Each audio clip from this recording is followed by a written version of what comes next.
I came from a very dysfunctional family. I was involved in human trafficking at the age of 4. My biological parents were involved in gangs and violence, and that's where I had learned that from, so I started that at a young age. I thought that was family for me. When I was 9 years old, eight and a half or 9, my dad had came and got me one day, and he had took me to North Carolina where my sister was, and I knew how to get to her place like I knew the back of my hand. He took a wrong turn and went down this rocky road next to a white church, and that's when in my gut I knew something was going to go wrong.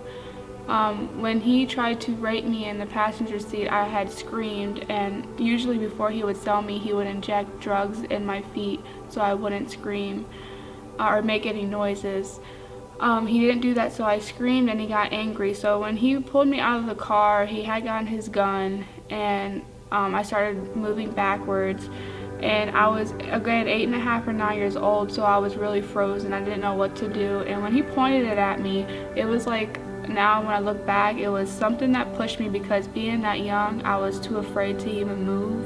And where the bullet would have hit was close to my chest, but because I moved, and the way I moved, it only scared the top of my head, thankfully. I was angry with God. I didn't want to believe that he was real, because as a little girl you would think that your father would come and protect you, and they're talking about this father up in heaven that sent his only son to die on the cross for our sins. I didn't believe any of that, because I wouldn't think that he would allow a little girl to go through what she did.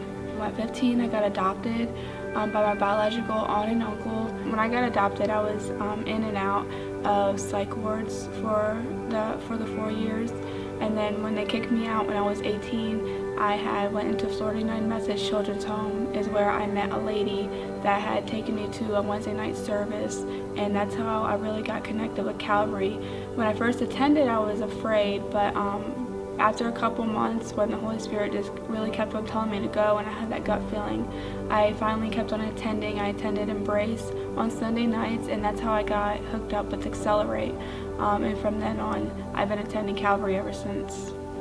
Accelerate, I think, was the first place where I actually opened up. I had one time, we were talking about a really deep discussion about our past, and stuff that we went through about forgiveness, and I really had a hard time with forgiveness. And when we started talking about it, and I just broke down, and the volunteers just prayed with me, and I remember just crying and crying out, and I was just, all that pain, I started to really heal, and that's when I started to really open up, was after that class. When we come out of foster care or wherever we came out from, and sometimes we don't even have family, it's just that we have a lot of unforgiveness, we have a lot of hurt, we have a lot of pain, and Accelerate just really taught me on how to really start forgiving and how important it is, because we have a lot of chains and that we need to break off, and a lot of generational curses that we need to break and let go. Let go and let God. The biggest thing for Accelerate is just that they even take the time. It's just the time that they even take to come out 2 nights a week and spend their time with us, and the life skills, just how it's not all, sometimes when kids don't come from that religion, that religious background, and don't know Christ, and if if Accelerate really pushed the Bible on us, I'm sure that I probably would have ran off, but because it was life skills and the Bible, so it kind of taught us stuff that we really do need to learn. And then also the Bible, learning about the Bible, so that really helped. You learn so much, so many things in there. It's just they go in depth, and they go out of their way to even bring each and every one of us into the classroom. If we can't have a ride, they provide a ride.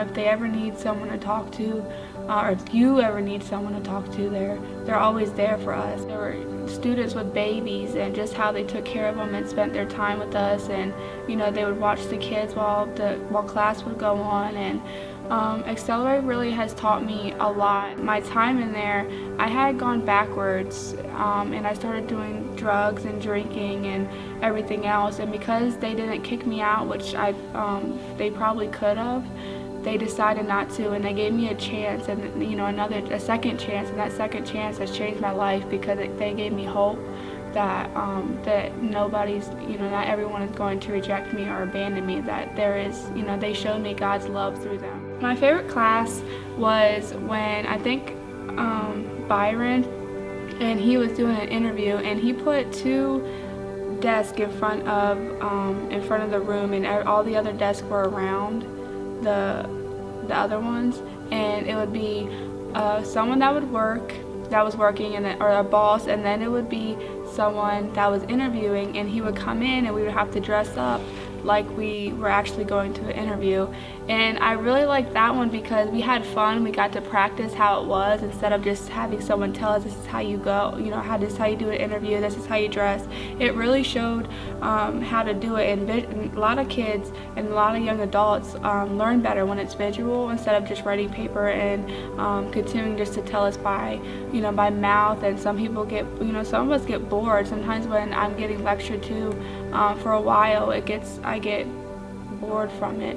But that was probably my favorite class, and it was fun because just the personalities of the volunteers and the teachers, and I just really appreciated the time that they would come because they didn't have to do it. They came out of love and support, and to just love on us and show us that we do care, because some of us, we just don't have family. When it's our birthdays, I like how they took down everyone's birthday, so when it came to a birthday, it doesn't even matter if the birthday wasn't even on the class date.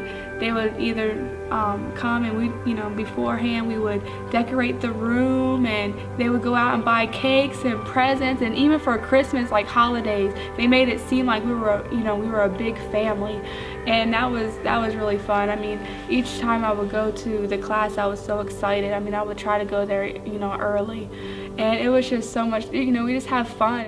For Accelerate, at the end when you graduate, you do get a car, but that's not the best gift from it. The best gift was actually the love from it that they have given us, because what the car did for me is that it gave me that that independence. Instead of the negative responsibilities that I had, I now have a car, so I now have to make payments, I now have to put gas, so it's kind of teaching me how to take care of something bigger than all the other responsibilities that I had. It was just just during the drugs, those kind of responsibilities. We had to walk or ride our bike, and what the car did is that it gave us a chance to and the opportunity to to drive to places, drive to college, to drive to work, to drive to go see any friends or family members, or to the store, that we don't have to depend on everybody. So it gave us that that big step of independence.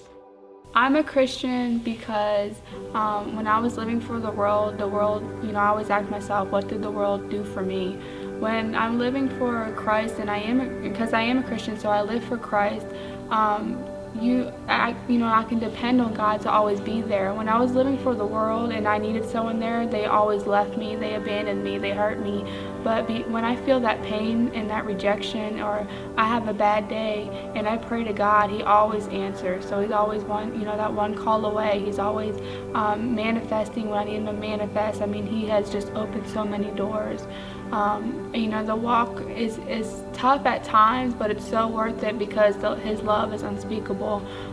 It's unbearable, and it's just so amazing to actually go from not feeling loved at all to feeling an abundance of love, and the most love that I've ever felt my entire life. And it's just so amazing how He didn't even need us, but He wanted us anyway, and so He sent His Son to die on the cross for our sins, and that love is just greater than any other love.